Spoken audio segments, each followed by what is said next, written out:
If there's any parents who are on, is anyone have a question they want to ask any of the panelists? If so, you can either chat it in now, or you can chat me privately. If it is a private question, make sure it is a private question. You switch it to only my name. We had someone chat in a private question last week. They sent it to everyone. So you can send it to me privately in the chat, or if you want to ask a question, feel free to unmute and ask a question now. So we'll give our panelists, any parents or teachers that are on, a chance to do that. I have a question, not as a parent, but I'm also a parent, but from a business side, we're looking at developing a logo. And so are there any like specific colors or themes that individuals with autism do not like? I've heard like the puzzle piece, a lot of people are they don't like that. And then we're kind of looking at like a navy blue and like a teal, but we know that sometimes people are against blue. And so I was just kind of wanting you guys' feedback on that. Yeah, that's a really good question. I ran into that issue myself. Jessica, right?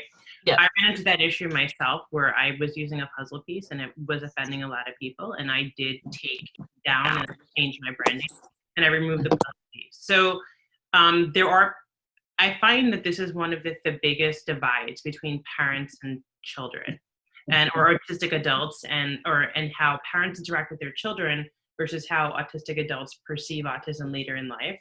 What I've found is that parents identify very much with a puzzle because to them, their children's a mystery. They don't understand what's happening and what's going on, and they don't know how to communicate with their child. And so that's, I think, where the puzzle originated. But the adults that are here can share their opinion on it and whether or not, how that makes them feel. And I found some people have very strong reactions and some people don't. But let's go through one or the other. So Michele, would you like to give your opinion first? We're just going to go in order of how I see people. Thanks, Jessica. Actually, for me, it doesn't really offend me, unlike a lot of people have said about it. You know, like I had somebody reach out to me this question too on my Facebook Messenger. So I was like, it's what I've been saying. I'm not offended about it that much. It's just, honestly, it's just a symbol. Like, I don't think that, you know, I know there's people that, you know, based on like what their perception about it is that, you know, that how like, it's like everything's like missing pieces or whatever, like, you know, if anything, to me, like if you are talking about a puzzle piece, I'm just thinking like, in my thinking in terms about it, it would be like thinking about autism as like a wide spectrum as a way to think about what the puzzle piece is and how everybody on the spectrum has like different signs and symptoms and stuff. So that's just my way of thinking with it. Otherwise, for me, it doesn't really offend me that much. It's just a symbol, you know? So. Yeah, that's I think that's a good way of looking at it, but everyone has a different perspective and everyone's perspective is valid. And it's important, obviously, that as professionals, and I love, Jessica, that you asked that, because I think that it's recent that professionals are taking more into account how autistic adults feel, and that's what the purpose of this is, to bring awareness of that. And we have to hear from everyone's perspective and maybe or maybe not change some of the things we're doing. So Jesse, what is your perspective about that? My attitude is that if you're not offending about 15% of the entire population, that means you're not doing anything right. And I think that if the majority of people like the symbol and you change it to placate that 15%, then everybody else will be unhappy and you'll end up making no one happy in the long run.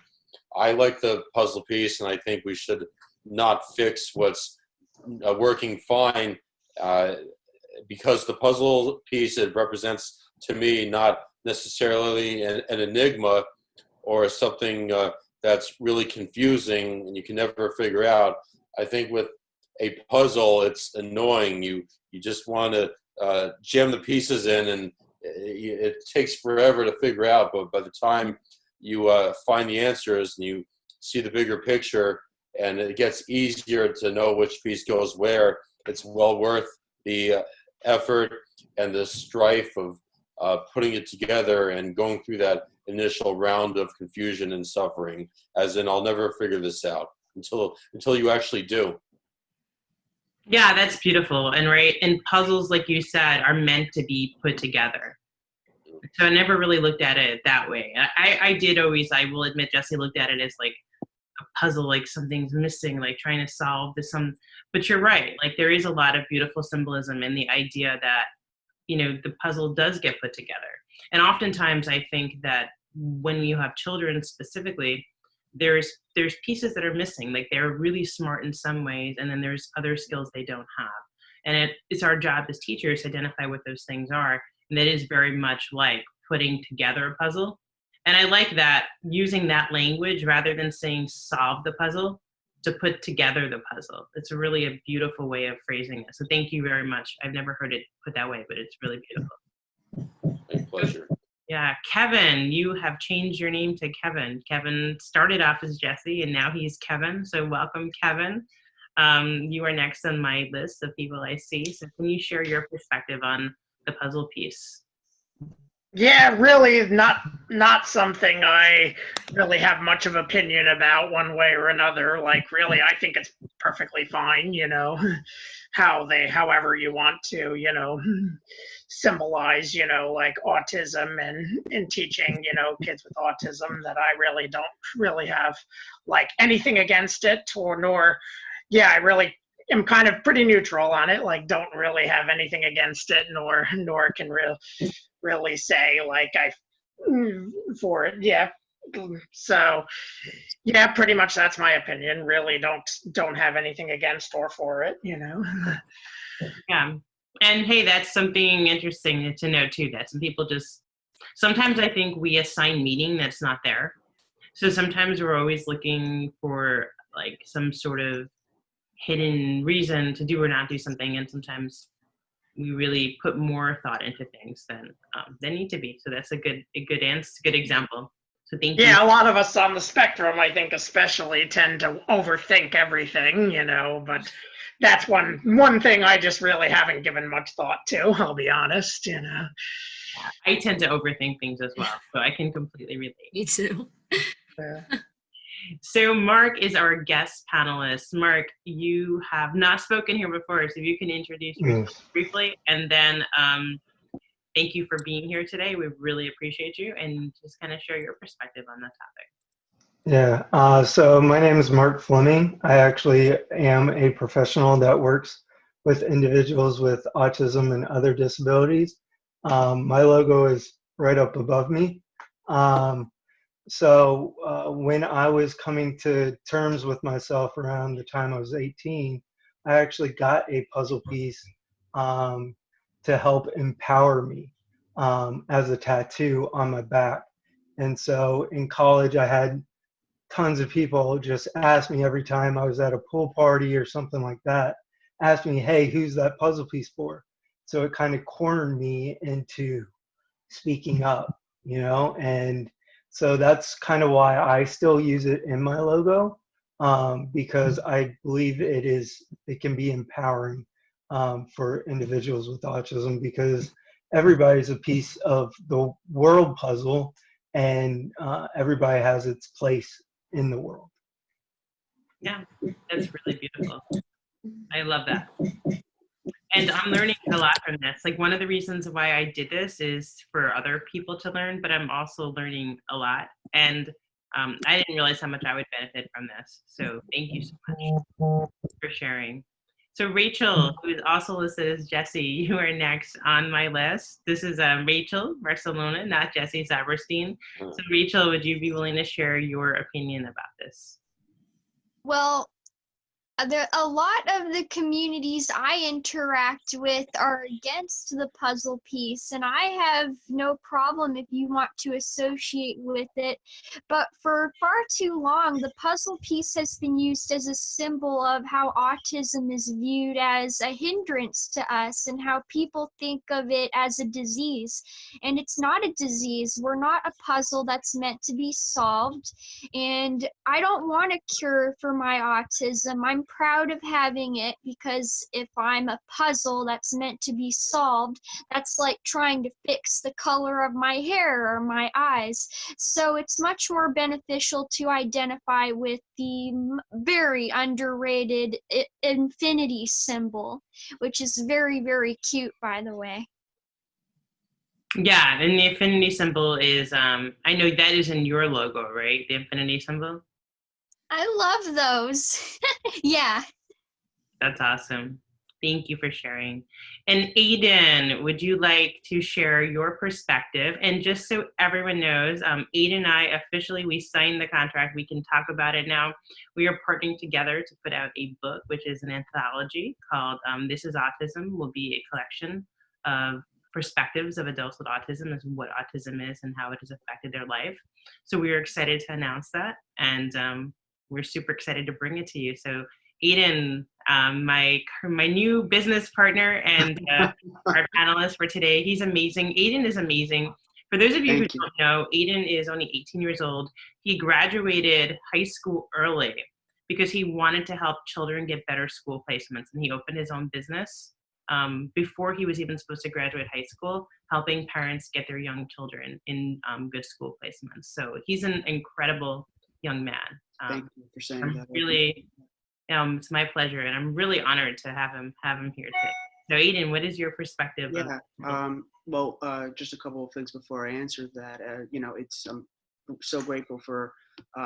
It's really, and I've gotten to these past. I think this is episode 4, I believe, but I've had this ability of getting to know the other panelists, and it's been such a fun journey in getting to know who people are, not only just on this panel, but kind of outside, to kind of like seeing, how you interact outside of, let's say, the panel. And it's just been really something that's very special. And I'm so grateful to be here with everybody else. And for just one other thing before I answer, again, unfortunately, this week we had a lot of really great things happen.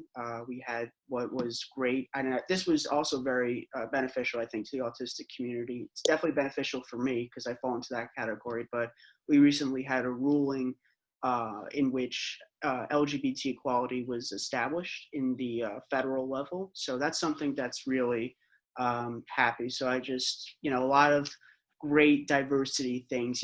We are focusing on autism, but I do want to just mention that, that is something that does occur in the autistic community, where members like myself are part of the LGBT community. So Jessica, just to answer the question that you have with the puzzle piece, I've always loved the puzzle piece, and I'll tell you why. I've never actually encountered anyone, and perhaps this is because I've just never had the opportunity, but I've never met anyone that is on the spectrum, including myself, that really had an issue with the puzzle. Rachel said that she kind of is in a community in which that is something that she has. I've been in a community where that really either hasn't been up for discussion, or when it has been up for discussion, it's always been met with this positivity. So what I will say is that I understand some of the concerns that people have with, let's say, the puzzle piece, because there definitely is a culture that I think people have where we try and just fix you, or try to get you to be not happy and not functional, but just going through the motions and surviving. And surviving, not thriving, I think is the best way to describe it. So I understand that aspect, and that puzzle piece could represent that idea of, just trying to get them into that larger puzzle. But for me, in my opinion, I've always thought that the puzzle is, I think that I view the world, almost everybody, there's almost 8 billion people on the planet, to be in this one large puzzle. And sometimes there are some people, like if you're doing a puzzle yourself, like I do it sometimes on the computer, it's sometimes hard to find the particular pieces.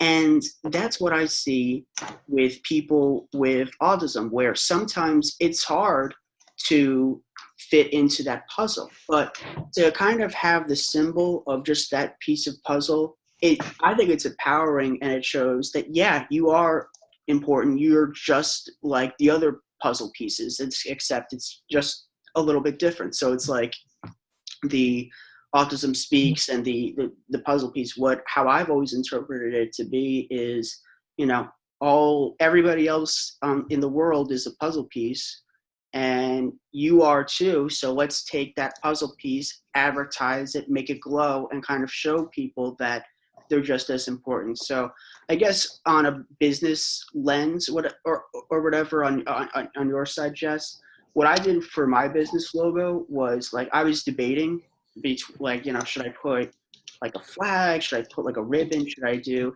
But what I did was I came up with a really great font. Somebody designed it to me, and my business is called SECA. So I just have SECA, and then I write Organization LLC. So for you, I don't know how long the title is going to be or whatever, but what you could do is you could make your own style font or do something like that if you're really worried, or make the try it out with the puzzle, but just make sure that you're not copywriting or doing anything like that. But it's hard, you don't want to disappoint, but at the same time you want to represent, and it can be dicey. But on my perspective, I've never heard of anyone that's really had an issue with it, and I personally wouldn't be offended, and I would celebrate it. So I guess that's my answer. Yeah, and Thank you. yeah, thanks, Jess. Now, is there do you have any follow-up questions on this topic? Or you're good now? Oh, no, I was just curious. We're not going to use the puzzle piece. It was just more of we had talked about it as a company, and we wanted to make sure that the colors and things that we were using and that there wasn't a specific thing that everybody found offensive. Yeah, I don't know any color or anything that like is like a common thing. Like it's like there are some groups or religious groups or people that are like, let's say the color red or something, like that's shown as disrespect or whatever. I don't know of any color or anything that has that. What would your clientele be? I work with individuals that have autism, and we provide ABA therapy. So it would be parents? It would be children, ages Well, I mean, 21. So when dealing with children, the parents really, they understand that kind of, they look for the autism puzzle piece. They associate that.